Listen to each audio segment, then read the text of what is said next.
Hello everyone, Mark Kenney with Think Multifamily, and I'm just going to briefly discuss what is NOI, or net operating income. That's all your revenue coming in, whether that's from rent, other fees, minus your expenses. It does not include paying your mortgage. So you'll see that on a T12, trailing 12, which is profit and loss for the last 12 months, and you look at certain things and you might see that they're accruing for rent, for example, meaning they haven't collected it, but they're accruing for it. They're accruing for damage to the unit, but they haven't collected the money. Be very, very careful on that. So there are ways some people can, if you want to say somewhat, manipulate, maybe it's not on purpose, but manipulate as far as what your NOI is. Maybe they're pushing a bunch of the expenses down what's called below the line, down into the capital, even though they're not capital.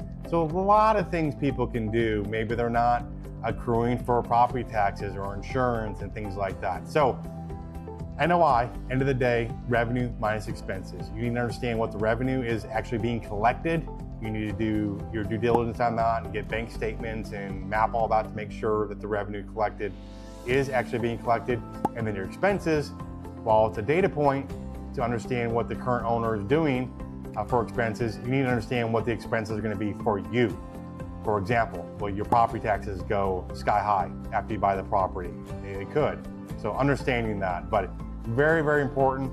NOI divided by your cap rate will give you your value on the property. So that's why it's so important to understand NOI.